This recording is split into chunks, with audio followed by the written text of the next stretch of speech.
Weh, Jin, lagi ngapain lo? Lagi nonton film nih di Netflix, seru banget. Lah, lu nggak tahu emang perkembangan Netflix sekarang di Indonesia? Nggak tahu, gue cuma nonton filmnya doang. Ya, gimana sih lu? Nih, lu lihat.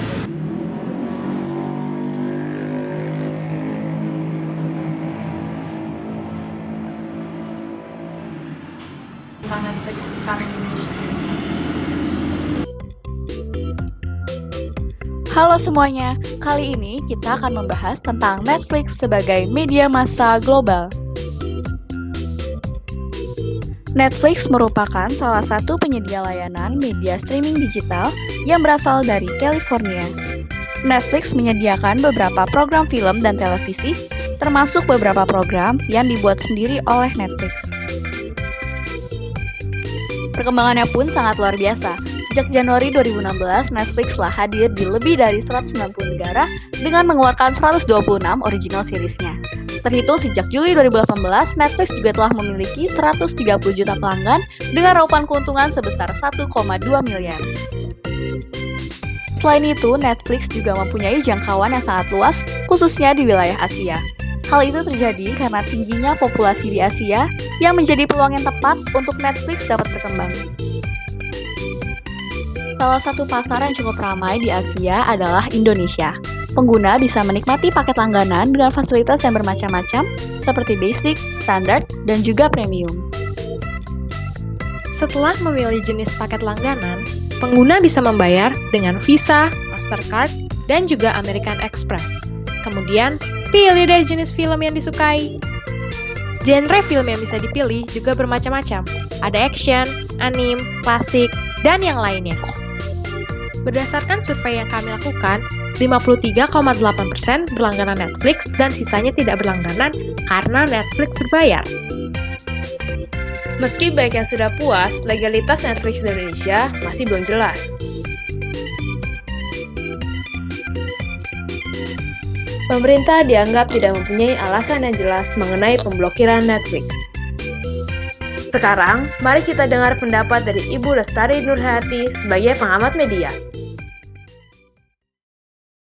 Ingin tahu pendapat Ibu tentang adanya Netflix yang ada di Indonesia ini, khususnya karena bagian dari media global. Sebetulnya kalau kita bicara tentang Netflix itu kan sebagai salah satu produsen atau penyedia layanan dari video on demand. Jadi sebetulnya kalau kita mendiskusikan seberapa sih pentingnya layanan platform ini, ya ini kan bagian dari yang dibutuhkan oleh masyarakat saja sebagai bagian dari entertainment ya. Kalau menurut Ibu sendiri mungkin sebagai yang mengamati komunikasi massa saat ini itu bagaimana? Apakah Ibu setuju tentang adanya Netflix yang tadi seperti sudah dibilang masih abu-abu, bahkan legalitas ini masih belum jelas gitu? Kalau Ibu sendiri? Iya, ini ada karena keterkaitannya dengan kebijaksanaan, maka pemerintah harusnya punya andil lebih tegas untuk pengaturan peraturan platform sejenis. Jadi platform-platform yang berasal dari luar itu memang harusnya diatur dengan lebih tegas. Untuk pengaruhnya sendiri, masuknya Netflix sebagai arus dari globalisasi media ini, mungkin yang Ibu bisa lihat dari segi positifnya atau negatifnya ini bagaimana? Itu tadi ya, terus terang sebagai budaya populer saya belum bisa melihat sejauh mana sih positif negatifnya. Semua budaya populer yang kita pelajari bersama, kita pahami, itu selalu ada positif dan negatifnya, tapi kan yang bisa menilai itu adalah konsumennya, masyarakat penggunanya pada akhirnya, atau orang yang mempelajari soal ini. Saya sejauh ini belum pernah melakukan penelitian tentang bagaimana dampak Regulasi begitu. Kemudian sampai kapan pemerintah harus berada di abu-abu ini?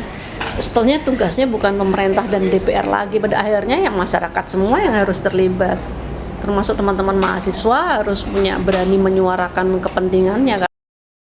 Ketika kepentingan ekonomi dan politik itu bersatu, bermain mata antara penguasa dan pemilik industri ya, terutama pemilik media itu bekerja sama, mereka bisa jadi sangat tadi power tuh tend to corrupt, ya kekuasaan tuh tendensi untuk melakukan tindakan korupsi, dan di media pun begitu, termasuk media penyiaran. Kalau tidak ada upaya untuk menjaga, maka ya akan menjadi kondisi yang merugikan masyarakat Indonesia masa depan, khususnya anak-anak muda, ya anak-anak cucu kita. Jadi sebetulnya tanggung jawab ini adalah tanggung jawab sudah seharusnya juga diemban oleh teman-teman mahasiswa untuk menyadari pentingnya melakukan gerakan aksi. Itu tidak harus selalu demonstrasi ya, tapi banyak cara untuk memunculkan upaya mengingatkan kembali semua masyarakat di Indonesia bahwa penyiaran itu adalah milik kita, karena yang digunakan kan frekuensi itu dimanapun itu milik sebuah bangsa, sebuah masyarakat. Jadi itu yang harus diperjuangkan. Perlindungan terhadap konsumen, masyarakat secara umum seolah tidak ada. Itu yang menurut saya menjadi perlu diwaspadai. Jadi saya tidak menyalahkan pihak luar semata-mata kalau mereka secara global masuk ke Indonesia. Tapi yang perlu kita ingat adalah bagaimana pertahanan kita kan, bagaimana kita menjadi masyarakat yang sadar akan kondisi ini, dan tadi mencoba untuk tidak sekedar pasif, tapi juga melakukan perlawanan dalam tanda petik ya, secara berkelanjutan gitu, supaya kita tidak jadi tempat sekedar pasar atau jajahan, tapi juga punya ideologi sendiri, punya idealisme yang bisa menumbuhkan budaya Indonesia itu sendiri. Kalau boleh tarik ke belakang, Netflix ini kan kita tahu dari luar gitu ya. Apakah memang Netflix masuk ke Indonesia ini ada motif atau tujuan khusus gitu, atau yang biasanya perusahaan asing media bisnis. Nah, saya singkatnya bisnis ya. Jadi ketika kita bicara bisnis menjadi sangat sulit melepaskan diri, kepentingannya apa gitu. Sangat sulit, karena ya kalau bicara bisnis, ekonomi itu kan ya kepentingannya pemilik bisnis itu sendiri, ekonomi bisnis. Nah, di luar si pemilik bisnis itu kemudian memiliki kepentingan politik, ya itu yang kita nggak bisa jangkau kan. Kalau bisnis di bidang media itu nilainya menjadi sangat berbeda, karena apa? Dia bisa menguasai ideologi, bisa menguasai mental, bisa menguasai perilaku manusia, pada akhirnya keseluruhan gitu, lifestyle, gaya hidup, dan mempengaruhi konstruksi masyarakat itu sendiri kan berubah.